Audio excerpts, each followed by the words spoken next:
Boa noite, estamos aqui pelo canal da FBTF e hoje nós vamos trocar uma figurinha, nada mais, nada menos do que com o Oswaldo Oliveira. Já já ele entra aí para a gente bater um papo com ele, a gente conhecer Paulo Zagallo, esse é titular camisa 10 da nossa live, tá sempre conosco. Muito obrigado pelo carinho, viu, Paulo? Você é um irmãozão, cara. Beijo lá no seu pai, viu? E o professor Oswaldo. Professor, agora eu só tenho que solicitar aí para entrar na conversa, viu?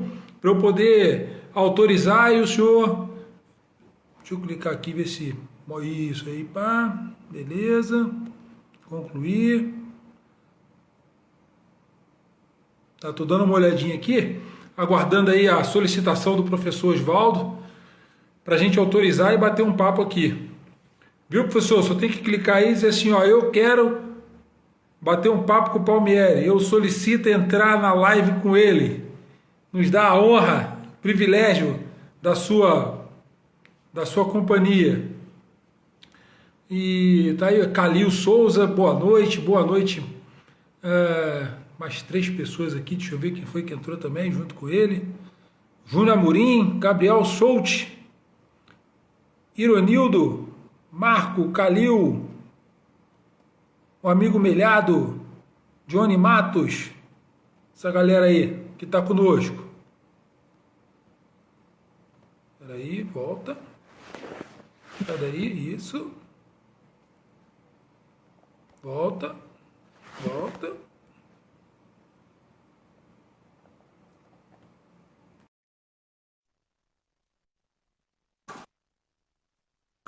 Adicionei aqui, vamos aguardar o professor entrar. Grande Oswaldo Oliveira, professor, boa noite! Oi, Palmieri.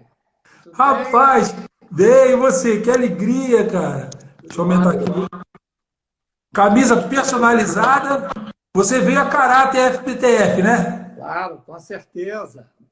Muito. É um evento nosso importantíssimo. Então, nós temos que o tempo todo valorizar esse nosso movimento, né? Com certeza. A gente vai falar um pouquinho sobre a FBTF também, mas eu sou meio tiete seu. Eu confesso que eu me divirto com essas lives, porque, ó, quando eu ter oportunidade em condições normais para conversar com Parreira, com Lazzaroni, com você, com Luxemburgo, isso é um privilégio, isso aqui é um prazer, é uma grande alegria. Professor, eu preciso começar... Gustavo, Jardine, Estevão Soares, eu assisti a todas. Ney Franco, é verdade, é verdade. Muito obrigado pelo carinho da sua audiência. Ó, eu me sinto lisonjeado, embora eu peguei carona com esses caras aí. Mas você também deve ter descoberto coisas que você não sabia. Né? Sempre tem uma coisa que a gente não sabe do colega, né? Sem dúvida. Se bem que, por exemplo, Parreira e Lazzaroni, eu acompanhei assim, vivendo cada palavra deles, né? Porque Lazzaroni foi meu colega de turma no curso de técnica de futebol na UFRJ, aqui no Rio de Janeiro, nos idos de 1976.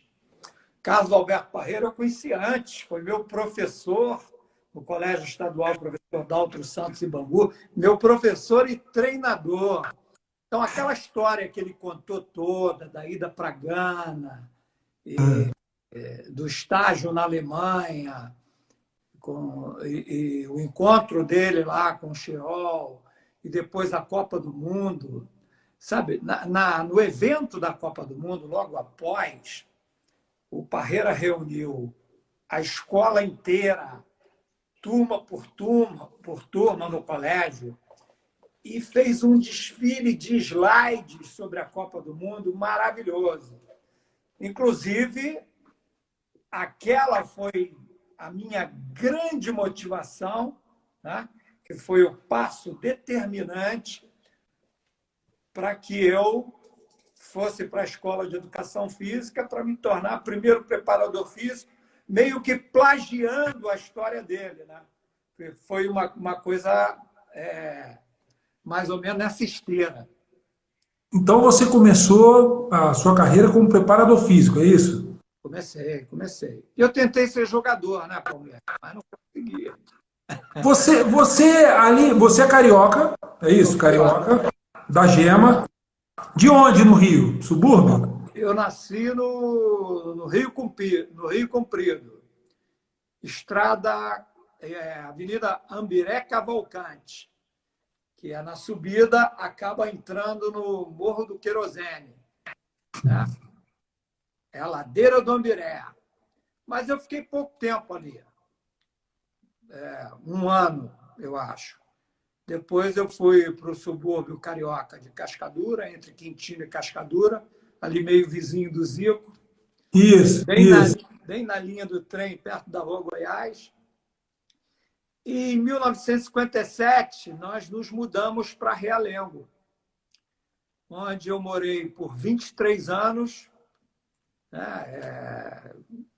Me criei, estudei em Bangu, nesse colégio que o Parreira e o professor José Carlos Araújo foi meu professor de geografia. José Carlos Araújo, da Rádio Globo. O locutor, o narrador? Sério? O garotinho. Rapaz, foi meu professor que legal. de geografia, pô. Esse cara fez história do... Bom, eu acho que ele ainda estava, mas agora ele só é comentarista, se eu não me engano, não é? Não sei. Eu acho que sim. Ele estava com um programa na Bandeirantes, não sei se ainda está. Primeiro, ele teve bastante tempo na Rádio Bradesco, mas está sempre aí, está sempre na ativa também. Ele tinha aquele, né? Apontou, atirou, entrou! Isso era dele, né? Esse aí. Né? Cara, eu via muito isso. Na época, ele não era narrador. Ele era repórter de campo. Os narradores eram Valdir Amaral, Jorge Cury, Oswaldo Moreira, que fez a dupla mais linda com Jorge Cury uma época no rádio, que eles transmitiam simultaneamente o jogo. Ou seja, está jogando Flamengo e Botafogo. Quando o Flamengo entrava no campo do Botafogo, o Jorge Cury narrava. O Botafogo retomava a posse de bola. Quando entrava no campo do Flamengo, era o Jorge Vieira. Então, as vozes deles eram parecidas, mas tinham timbres diferentes. Então, fazia uma coisa sensacional. A gente viajava ouvindo o jogo, né? Eu cansei de ouvir jogo com o Zico jogando, os Fla-Flus, né, que eram históricos, Vasco, Fluminense, enfim, na voz do Zé Carlos Araújo. Você falou Zé Carlos Araújo, eu fiquei pensando, ele está falando narrador? Pô, é ele mesmo, locutor, o cara, ele fez história ali narrando e marcou época. E você, bom, então eu já entendi que você é do subúrbio carioca, ok. Você é de uma família de quantos irmãos, professor? Nós éramos 4. A minha irmã faleceu há 7 anos, mas nós éramos 4. Eu sou o mais velho. Tinha a minha irmã Ana Maria, o meu irmão Valdemar Lemos, que todos conhecem, que é treinador também. E o 4º, que é o Temporão, que tem uma distância de mim de 9 anos, que é o Serginho, que foi, inclusive, jogador de futebol profissional, jogou no América, depois jogou muitos anos em Portugal. Né? Seus pais, qual era a profissão deles, professor? Então, meu pai era comerciário. Né? Na verdade, ele veio muito cedo para o Rio de Janeiro, aos 14 anos. Era do interior do Rio de Janeiro, de Cordeiro, que fica acima de Nova Friburgo. E galgou a vida, né, meu irmão? Estudou só até o 2º ano primário, mas aprendeu com a vida, foi tintureiro, foi alfaiate, foi uma porção de coisas. E mais tarde, quando se estabilizou, o que deu a ele condições de casar com a minha mãe, que tinha vindo de Minas, de Cataguases, ele se estabeleceu como comerciário. Aí trabalhou em várias lojas no centro do Rio de Janeiro. A mais conhecida delas na época era a Tonelux, que era ali na Rua Senador Dantas, na Cinelândia. E ali ele fez a vida dele. A sua mãe? A minha mãe era do lar. Né? Ok, como a minha. Papai faleceu Papai faleceu em 1987, mas a minha mãe, esse ano, vai fazer 93 anos de idade. A dona Sandra continua lá em Realengo, vai fazer 93 anos de idade esse ano, dia 1º de novembro. Pô, então assim, você, pelo que você está dizendo, você não era de uma família de posses, você era uma pessoa de uma família simples, não é isso? De um Exatamente. subúrbio carioca. Como é que foi você ingressar numa universidade federal para fazer educação física? Porque eu sei que o ensino público, você deve ter feito ensino público também, confere? A vida inteira. Então, mas não era fácil, não, como não é ainda passar numa universidade federal. Como é que foi isso? Aí você prestou a prova, passou, fez sua formação. Quando exatamente o futebol aconteceu na sua vida? Palmieri, essa história é um pouco longa, mas eu vou procurar dar uma sintetizada para você. Legal. O meu pai era alucinado por futebol. Eu fico arrepiado só de falar. E porque como eu sou o mais velho, eu acho que ele procurava transmitir para mim, e fez isso com os meus irmãos também, né? Tanto que eles também são apaixonados e são ligados ao futebol até hoje. Ele passou para mim, desde muito garotinho, essa ideia do futebol, sabe? Tem uma passagem que eu jamais na minha vida vou me esquecer, eu sempre conto, que um dia nós estávamos na cama, ouvindo no rádio o jogo da estreia do Pelé na seleção brasileira, que o Pelé entra e faz o gol contra a Argentina. E eu me lembro, a gente sentado na cama e o meu pai me dizia, rapaz, eu tinha 6 anos de idade, 5 anos de idade para 6 anos de idade. Vai entrar um garoto de 16 anos agora na seleção brasileira. Eu me lembro desse detalhe. Esse foi o ponto de partida, para você ter uma ideia. Meu pai era vascaíno, mas eu degenerei, né? Porque com o tricampeonato do Flamengo, 53, 54, 55, eu fui flamenguista. Mas eu escalava o time do Vasco daquela época, de 56, Carlos Alberto, Paulinho Bellini, S. Orlando, Coronel, Sabará, Walter Livinho, Vavá e Pinga. E é na ponta da língua aí até hoje, bicho. É uma coisa, para mim, inesquecível. E esse foi o ponto de partida, né? Até entrar pela primeira vez no Maracanã, que aconteceu no ano seguinte, em 1957. Nós fomos assistir um jogo Fluminense e Botafogo, e o primeiro gol que eu vi no Maracanã foi do Escurinho, que era o ponta esquerda do Fluminense. Você foi como torcedor, é isso? Como torcedor, claro. Na geral, você estava na geral ou estava na arquibancada? Na arquibancada. Arquibancada neutra, porque eu estava com meu pai, que era vascaíno, e um tio meu, lá do Rio Comprido, tio Juca, da Ladeira do Miré, que era tricolor. E o Escurinho acertou um chute fraco da intermediária, e o Adalberto, que faleceu o ano passado, acho que depois foi um grande amigo meu, treinou goleiros no Fluminense, no Botafogo, durante muito tempo, o Adalberto aceitou aquela bola do Escurinho, lá da intermediária, né? E aquela foi a primeira vez que eu fui ao Maracanã, em 1957. E o Maracanã tem a minha idade, porque eu não assisti a Copa do Mundo de 50, porque eu nasci em dezembro, mas eu nasci no ano da fundação do Maracanã. Eu nasci em dezembro de 1950. Quer dizer, essa comemoração hoje do Maracanã eu estou vivendo intensamente, né? Porque culminou com o título do Corinthians mundial no Maracanã, né? Aquilo, para mim, foi a realização de um sonho. Aquele momento, para mim, das arquibancadas, desceu toda aquela emoção que vivi durante todos aqueles anos, né? De frequentador ali, né? De ver Pelé, Garrincha, Newton Santos, Jairzinho, Paulo César, Gerson, Maradona, Beckenbauer, Zico, Rivelino, Geraldo Assoviador. Eu vi esses caras todos jogarem. Roberto Dinamite, né? Eu vi esses caras todos jogarem. Então, eu participei muito dessa história do Maracanã. e um dia chegar ali e ganhar um título mundial, para mim foi a cereja do bolo, né? Eu vivo as custas disso até hoje.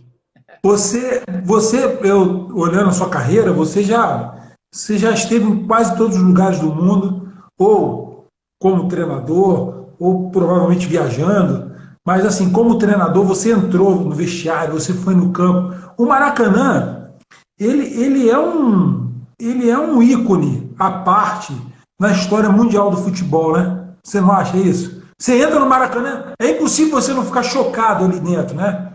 Sem dúvida, sem dúvida.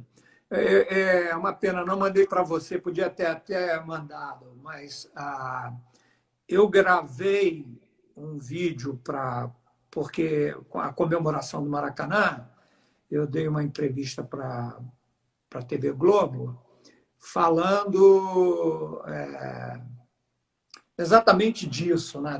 dessa mística do Maracanã, né? Dessa coisa impressionante. E eu terminei dando parabéns ao Maracanã e dizendo assim: Maracanã, você é o capítulo mais importante da história do futebol mundial. Essa é a ideia que eu tenho desse estádio, sabe? Que eu aprendi a amar desde cedo e a frequentar, né? Então, tem uma história muito bonita. E, recentemente, Palmieri, eu me emocionei muito no Maracanã como torcedor, já agora em 2013, quando eu fui assistir aquela final das Confederações, Brasil e Espanha, aquele 3-0, o hino cantado daquela maneira, quando, sabe, interrompem a transmissão e a torcida canta o hino até o final. Bicho, aquilo jamais vai ser apagado da minha memória, né? Foi uma coisa lindíssima, sabe, que eu me lembro quase todos os dias. Professor, eu estou amando conversar com você. Eu vejo que você é um entusiasta, você é apaixonado pelo que você faz. A gente não precisa fazer muita força para ver isso. E essa sua ida no Maracanã como torcedor, você ali enxergou o tamanho do futebol, daquilo que aquilo realmente podia representar na sua vida. Como, saindo dali, que o futebol tomou corpo na sua vida de forma concreta? Então, Palmeiras, desde muito pequeno, que eu queria jogar, eu sonhava fazendo gol. Sonhava, bicho, de, pô, sabe, entrar pela ponta direita, que foi a minha posição quando eu era bem mais novinho, né? E finalizar uma jogada, fazendo um gol, né? E comemorando. E esse era o meu grande sonho. Então, eu jogava futebol. A minha vida era jogar futebol, né? Na escola, no bairro, na frente de casa. Quando estava chovendo, que muitas vezes a gente jogava na chuva, mas quando era muito pequeno que não ia, a gente jogava botão na varanda, né? A gente jogava botão na varanda. A minha rua era São Paulo, a outra rua, José Vilas Boas, era o Rio de Janeiro. E aí o Zé Carlos Deplan, o Altair, o Alfredinho e o Wirtz eram os times do Rio. E eu, Chico, Mardoni, Julinho e Marinho, nós éramos os times do Rio de Janeiro. Então tinha o confronto, Rio e São Paulo. A gente jogava em casa e jogava lá. O Maracanã, embora a gente fosse São Paulo, era na minha casa. E a gente jogava na casa do Zé Carlos, na outra rua. Então tinha um confronto aí em São Paulo, né? Então o futebol fez parte da minha vida, o sonho do futebol fez parte da minha vida desde que eu era muito pequenininho, né? Você se formou e o seu ingresso no primeiro time trabalhando foi como? Foi muito Trabalhando. legal.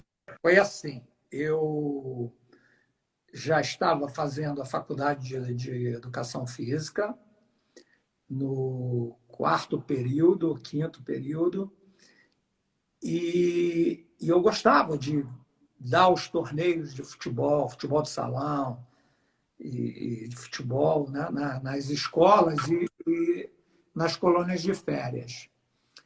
E um dia a gente estava dando uma colônia de férias no Leme, no Forte Duque de Caxias, e o professor João Carlos Camargo Castro, que foi treinador do Fluminense, trabalhou no Kuwait, trabalhou na Arábia Saudita. Ele, na época, em 1975, ele era o técnico do Bom Sucesso Futebol Clube, no Rio de Janeiro. E ele precisou de um assistente de preparação física para o professor Ademar Braga e para o outro João Carlos, que era o preparador físico da equipe de júnior.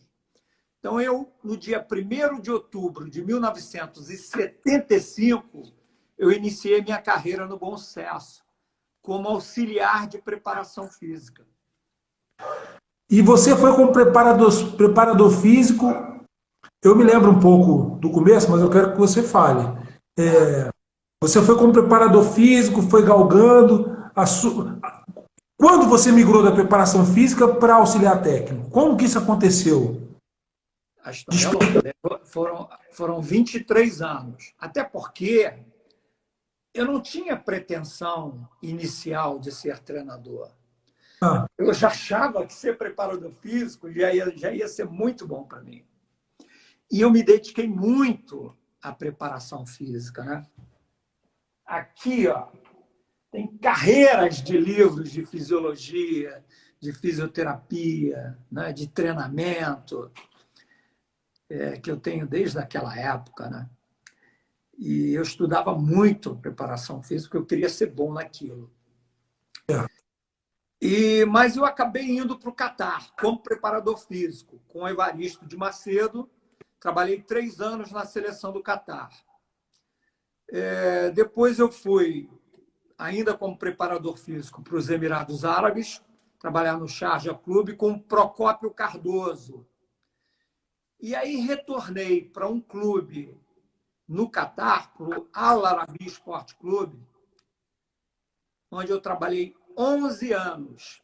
E ali, como o futebol lá era semiprofissional, os jogadores trabalhavam de manhã ou estudavam, né?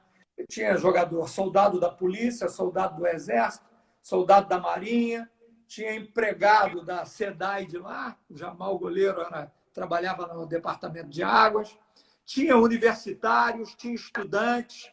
Então, esses caras, todos eles tinham atividades pela manhã. Só vinham treinar à tarde. Então, o futebol era sempre profissional. E eu, por causa disso, executava várias funções no clube.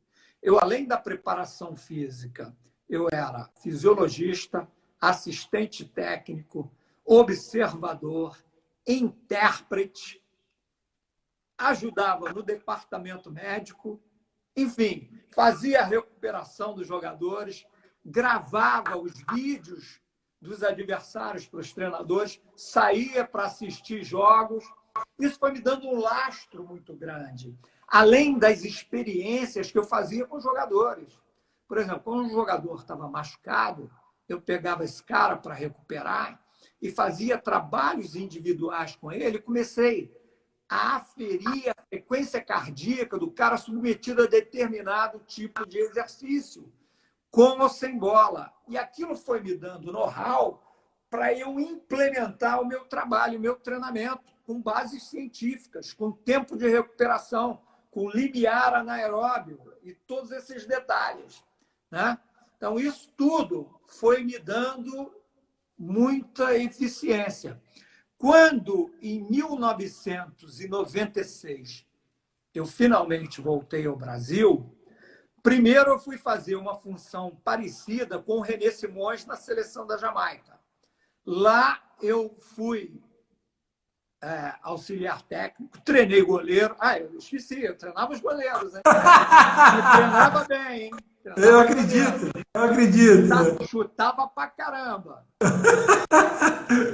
Então, eu lá com o René, eu fiz muito disso. Eu fiz teste de lactato nos jogadores, para você ter uma ideia, né? Fui para Honduras e para Costa Rica observar os adversários, né?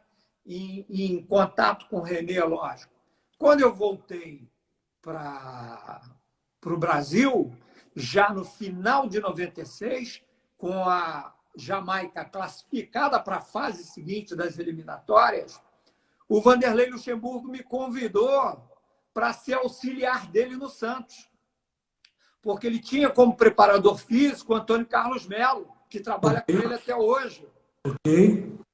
Entendeu? E aí o Vanderlei me levou como auxiliar técnico dele para o Santos, em 1997. Quando nós saímos para o Corinthians, no final de 97, desempenhando a função de auxiliar técnico, o falecido presidente do Santos da época, o Samir, me convidou para ficar substituindo o Vanderlei como treinador.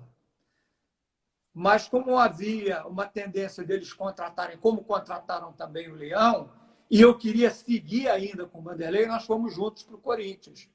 No meio do ano, logo após a Copa do Mundo, o Vanderlei assumiu a seleção brasileira e eu continuei como auxiliar dele. E no final do ano foi uma passagem natural para eu me tornar treinador.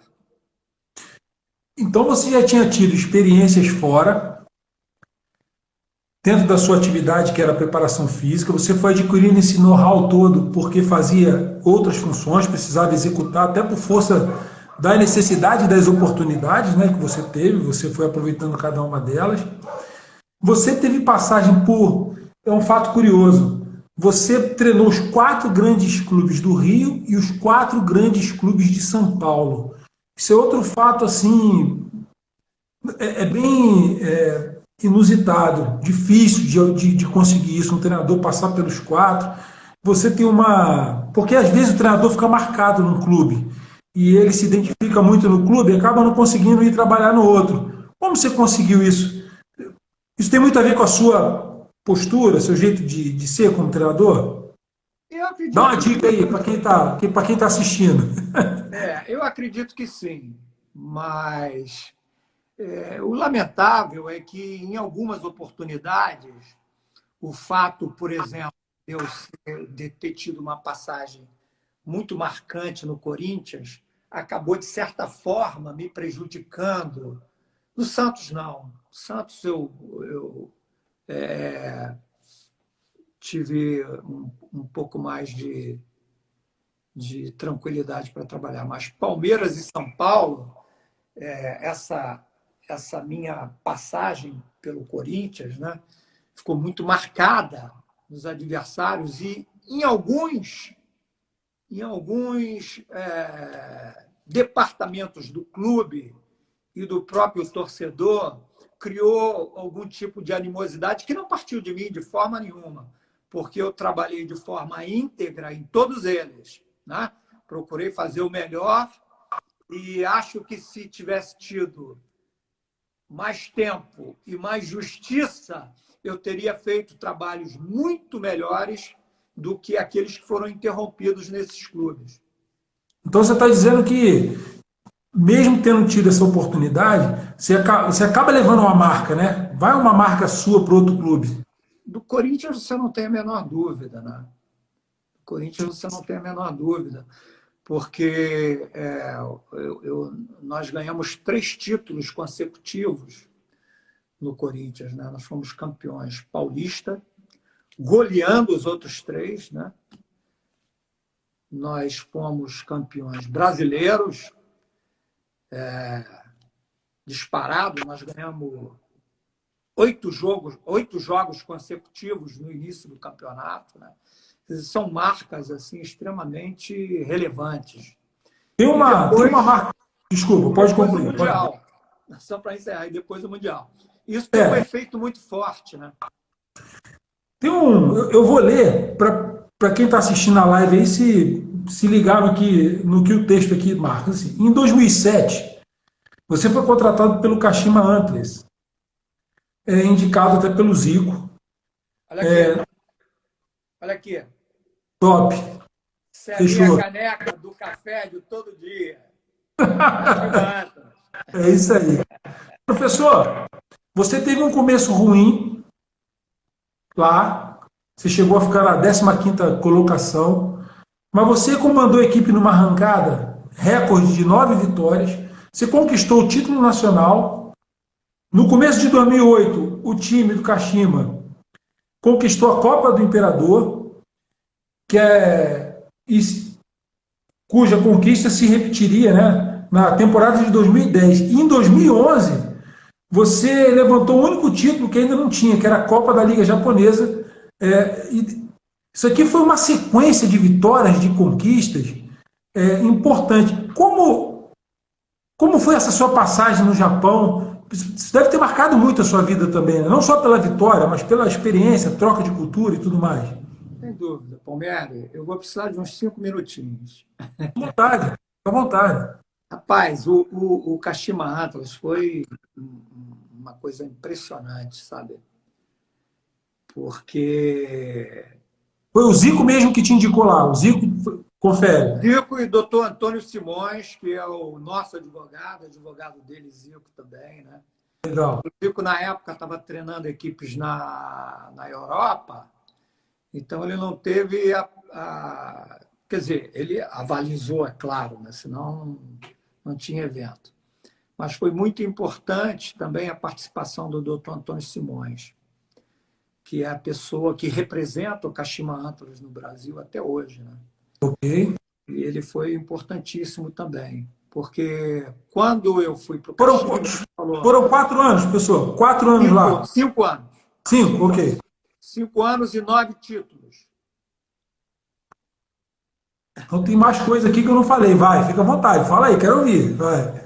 O que aconteceu foi o seguinte: os 5 primeiros jogos, nós perdemos 2 e empatamos 3. O quinto jogo foi um empate em casa contra o lanterninha do campeonato, e a partir dos 23 minutos do segundo tempo ficou com um homem a menos, em casa. Quando eu fui para a entrevista coletiva, uma repórter falou para mim assim: você, na entrevista coletiva, você já se deu conta que você é responsável pelo pior início de temporada da história do Kashima? A minha resposta foi: mas eu posso ser o responsável pelo melhor término de temporada do Kashima. E fui. Rapaz. Primeiro porque a diretoria do Kashima, da qual hoje o Zico faz parte, tem um homem chamado Man Suzuki, que é o maior dirigente que eu trabalhei, pela concepção de ser dirigente, de trabalhar para o clube, acima de tudo. Primeiro, quando nós fomos começar o trabalho, ele virou para mim e falou assim: Oswaldo, nós temos elenco para chegar até 6º lugar no campeonato. O ano que vem eu vou te cobrar título, mas esse ano que nós temos aqui, você só não pode chegar depois do 6º lugar. Depois dessa data, foi uma arrancada sensacional, mas a gente ainda teve alguns tropeços, porque estava acertando tudo.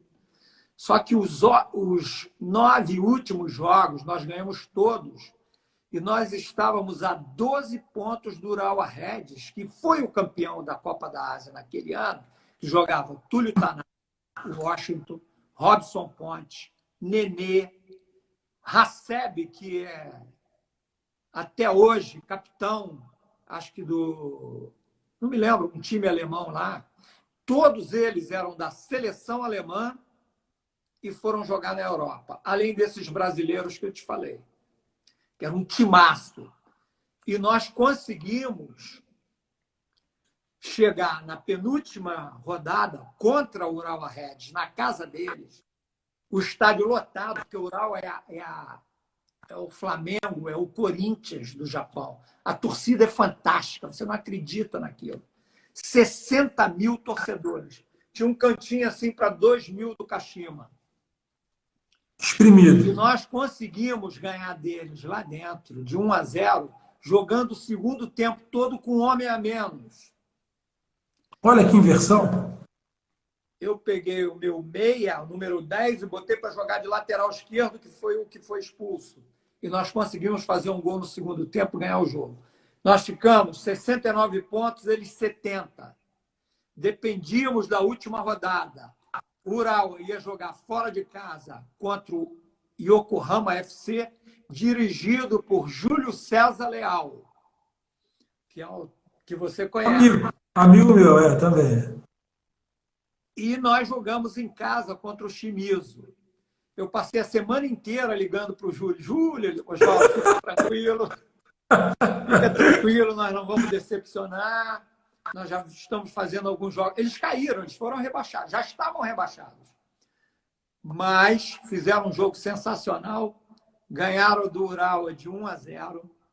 Nós ganhamos de 3-0 em casa. Quando acabou o nosso jogo, eu entrei no campo comemorando e os caras, calma, calma, calma, olha para o telão. Apareceu no telão 1 minuto e meio de jogo deles ainda rolando, 1-0 para o Yokohama, e nós nos reunimos no centro do campo, a equipe toda abraçados, esperando o apito final lá. Quando terminou, foi aquela festa, né? Foi algo indescritível. Você ganhar 9 jogos consecutivos, conseguir tirar 12 pontos dessa maneira, foi uma coisa maravilhosa, que não sai nunca mais da minha cabeça. Depois dessa experiência lá, você voltou para trabalhar no Japão ou nunca mais esteve lá? Voltei. Então, voltou? agora, 2018, 2019, e ganhei a Copa do Imperador mais uma vez. Tá. Eu sou tricampeão japonês, 2007, 2008 e 2009, e tricampeão da Copa do Imperador. Ganhei 2 com Kashima, e agora, em 2018, nós ganhamos pela 3ª vez com o Urawa Reds. O que o Japão, essa experiência lá, eu queria que você falasse 2 coisas assim. Uma sobre a cultura, o que marcou o seu tempo lá. Você falou, isso aqui eu achei fantástico do povo japonês. E a outra questão do futebol em si. O que marcou a sua carreira, além dos títulos, né, é claro. Mas assim, o que o futebol japonês te ensinou e o que a vida japonesa, perdão, o que o futebol japonês te ensinou e o que a vida japonesa, a cultura deles te ensinou, que você carrega hoje com você quando você vai trabalhar ou no seu dia a dia, nos relacionamentos? Romero, não tem como eu não entrelaçar as 2 respostas, sabe? Porque uma estaria diretamente ligada à outra. Eu não tenho a menor dúvida que o maior formador de jogadores de futebol do mundo é o Brasil. Tenho a menor dúvida disso. Eu me lembro que em 2010 eles pediram para eu dar uma aula para os treinadores do Japão inteiro.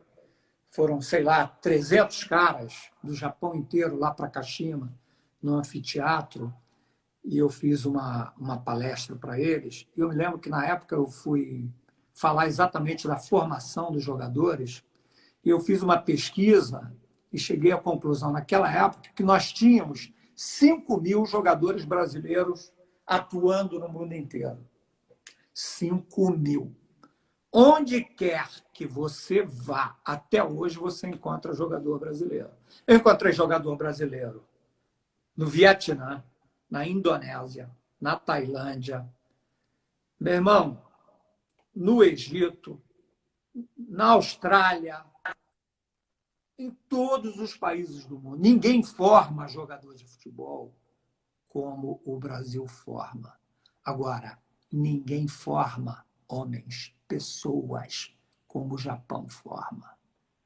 É impressionante. Assim que eu cheguei, o meu intérprete, a quem eu devo muito ao Lando San, me ajudou demais, sabe? Assim que eu cheguei, ele falou, Oswaldo, vai com calma, porque eles não estão habituados aqui com tanto conteúdo tático quanto você está tentando passar. Só que 1 mês depois eu disse a ele, pelo contrário, eles são muito mais capazes de assimilar, mesmo eu não falando japonês, do que em qualquer outro país que eu estivesse, por exemplo. Nos países do Golfo, inclusive no Brasil. Porque o nível de atenção, o nível da formação do japonês, com que ele escala degrau por degrau até se formar profissional e homem, é uma coisa muito obediente, muito educada. E eu estou falando de um país que não tem forças armadas, não tem exército, não tem marinha, não tem aeronáutica. Mas, mesmo assim, o equilíbrio, a forma que eles educam nas escolas é algo maravilhoso. O cara chega no time de futebol com uma capacidade de apreensão e atenção que eu nunca tinha visto. Por exemplo, eu me lembro que na minha primeira pré-temporada, com uma semana de treino, um dia nós terminamos o treinamento, eu chamei Luiz Alberto, Ricardo Henriques e Alex Evangelista, que eram os brasileiros da minha comissão, eu falei assim, ó, meu irmão, nós vamos ganhar tudo aqui. Por que você está falando isso? Porque da maneira que esses caras treinam, é um negócio absurdo. Palmieri, eu faço até hoje, encurtei um treinamento que os jogadores saem em 8, que eu trago isso do salão, os caras vão evoluindo até chegar na área e finalizar e voltam rápido, porque a reação para o cara retomar a posição de defensiva, que hoje é a transição defensiva, os caras são obrigados a voltar rápido. E eu dizia, ó, tem que passar a linha do meio do campo. Aqui no Brasil, o cara, quando vai chegando no grande círculo, já começa a frear. No Catar, na intermediária, já não chega mais ninguém. Porra, no Japão, os caras estavam voando pela linha do meio do campo. Eu falei, meu irmão, não vai ter erro. Aqui não vai ter erro. Com esses caras dessa maneira, com esse nível de atenção, e olha que eles não eram... Maria vai com as outras, não. Discutiam comigo. O zagueirão, que era professor de matemática, inteligente pra cacete, veio me contestar. Não, a gente não está acostumado com essa forma de marcar na bola parada defensiva. Eu digo, mas nós vamos fazer assim de hoje em diante. Aí o capitão veio de lá e falou para ele, ó, tu cala a tua boca, presta atenção no que o cara está falando, porque quem está mandando aqui é ele, não é você. Então, rapaz, esse foi o nível da minha chegada no Kashima, né? E dali foi só progredindo, porque didaticamente, pedagogicamente, eu era que estimulá-los a ousarem, a serem individualistas. Tem uma outra passagem muito importante que o meu observador, que ia filmar o adversário, na véspera do jogo, a gente jantava na concentração, mas antes eu passava o vídeo do nosso time. E ele narrava, né? Ele fazia uma edição orientada por mim, dos principais momentos, e narrava. Um dia ele estava narrando e ele falou, agora nós fomos o ataque, mas os nossos dois homens de lado, Motoyama e Nozawa, estavam do mesmo lado. Está errado, tem que estar um de cada lado para voltar na hora. Eu digo, não, nada disso. Já falei a vocês que a linha de 4 e os 2 volantes não se mexe. Eles vão estar sempre ali dispostos. Mas os 4 homens de frente, eles têm liberdade de movimentação. Inclusive de acontecer essa coincidência.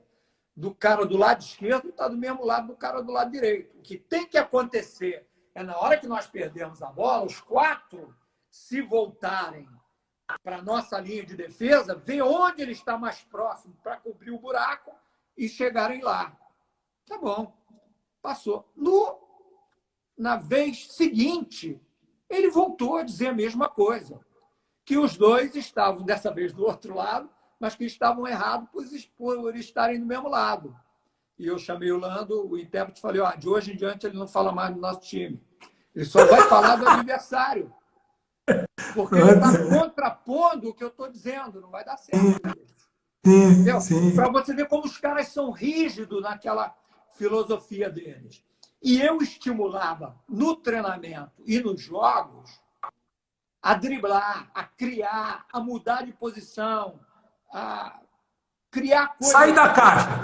Eles tinham que sair da caixa, né, professor? Eles ficavam na caixa. Quando ia entrar em campo, eu gritava: driblem, ousem, parte para cima, vocês podem. E você conseguiu construir isso aí com os resultados que a gente vê, né? Bom, você tem estátua sua lá, não? Eles fizeram estátua sua lá? Não, não tem, não. Eu tenho com orgulho, não está aqui comigo, uma faixa que a torcida levantava, porque tem a faixa até hoje, Spirit of Zico, né? Maravilhosa. Eles fizeram uma, Spirit of Oliveira.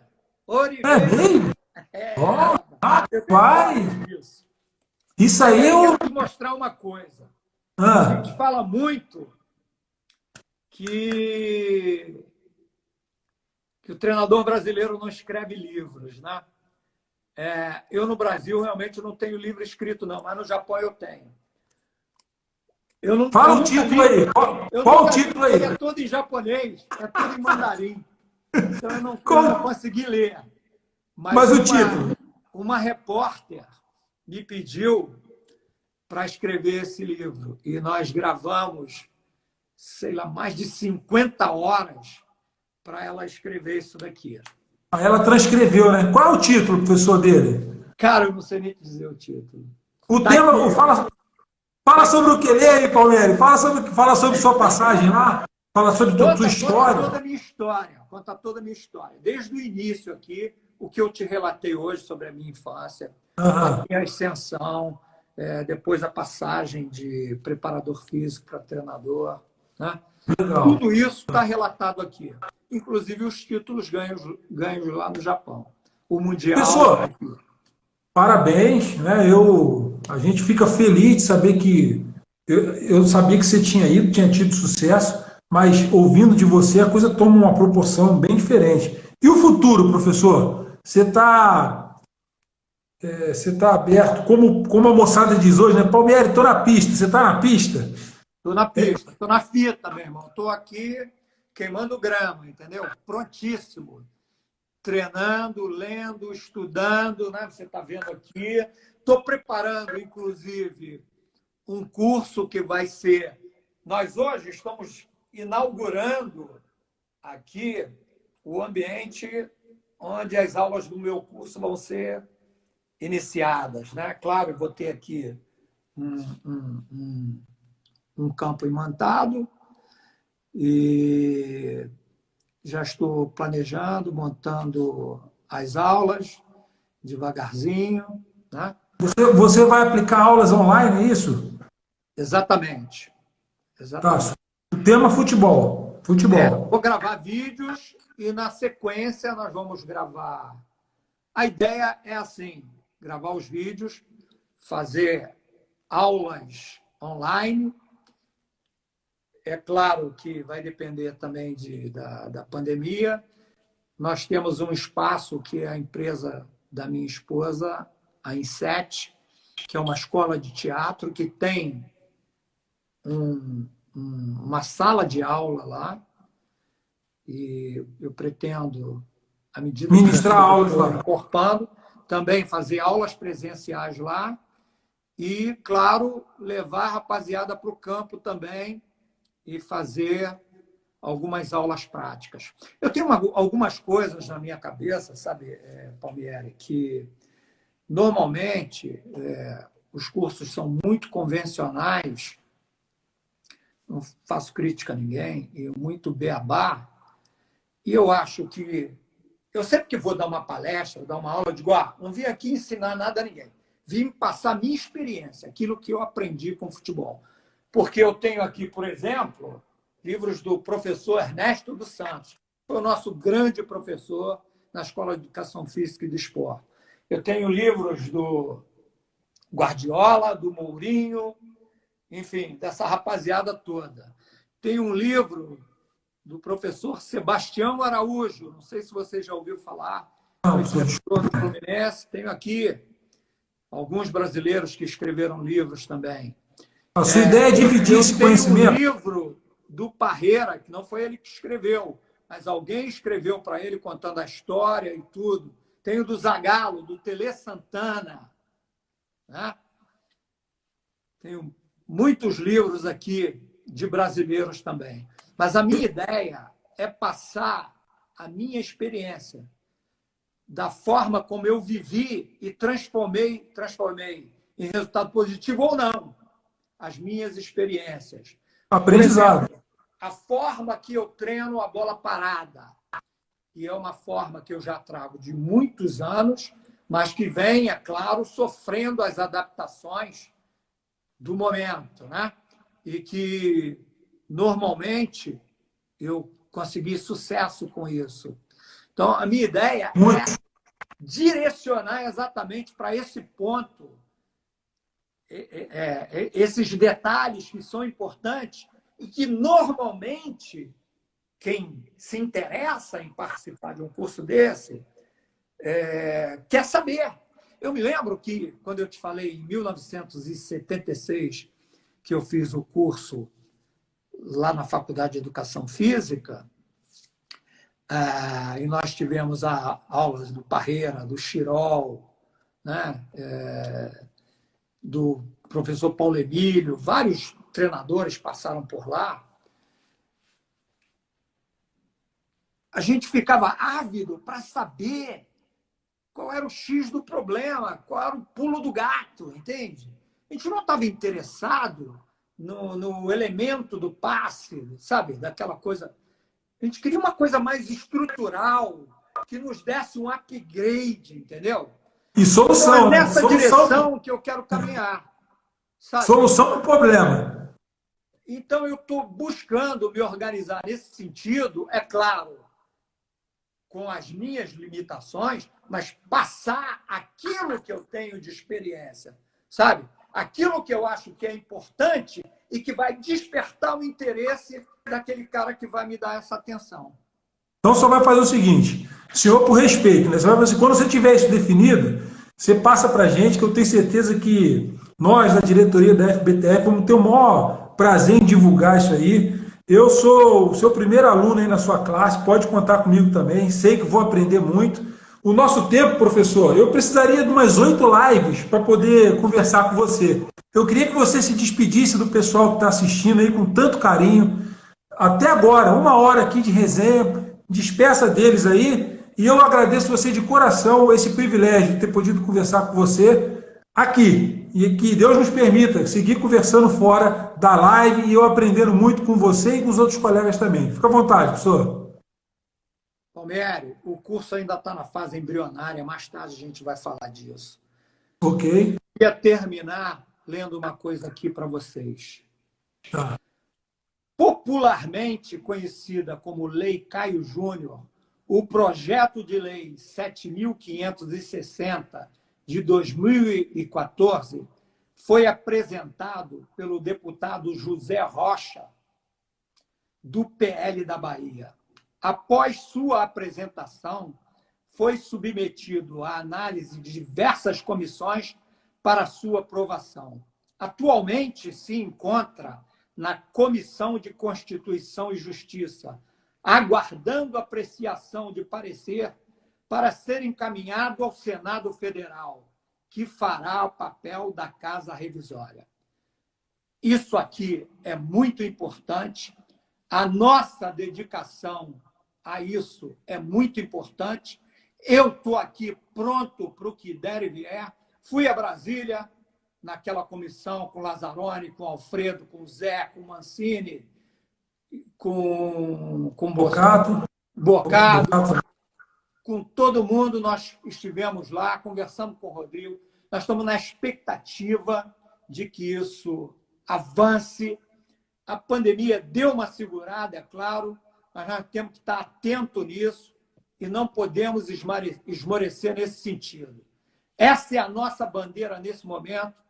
É isso que o treinador brasileiro precisa. O Brasil precisa de treinador estrangeiro, sim, para bocha, boliche, arco e flecha, esgrima, para futebol. Nós somos autossuficientes. Administramos e aceitamos o estrangeiro que vem aqui engrandecer, como tem feito os que estão aí. Mas nós queremos reafirmar a nossa condição e capacidade de estarmos prontos para suprir a nossa necessidade, tanto na formação quanto no ápice do treinador brasileiro. Um grande abraço a todos, muito obrigado pela oportunidade, fiquem com Deus e até uma próxima oportunidade. Palmeiras, os meus respeitos. Depois dessa aula, nós encerramos a nossa aula, agradecendo a Deus por esse privilégio. Professor, muito prazer, um orgulho tê-lo como amigo, como professor. Meu companheiro que eu encontrei uma semana do acidente, lá na Arena do Corinthians. Jogamos contra. Ele com a Chapecoense e eu com o Corinthians. Meu companheiro, do qual eu participei da primeira reunião com o Mancini, com o Alfredo, com o Zé Mário, com o Falcão. Participei da primeira reunião. E estou aí para o que der e vier. Vamos junto. Muito obrigado, mais uma vez. Fica com Deus, viu? Foi um privilégio receber essa aula sua, esse aprendizado e conhecer mais de você. Deus te abençoe e quero vê-lo rápido, dentro das 4 linhas de novo. Valeu? Estou ficando, Palmeiras. Vou voltar rápido. Amém. Valeu, professor. Fica com Deus. Tchau, tchau. Um abraço. Fica com Deus. Valeu. Tchau. Tchau. Tchau.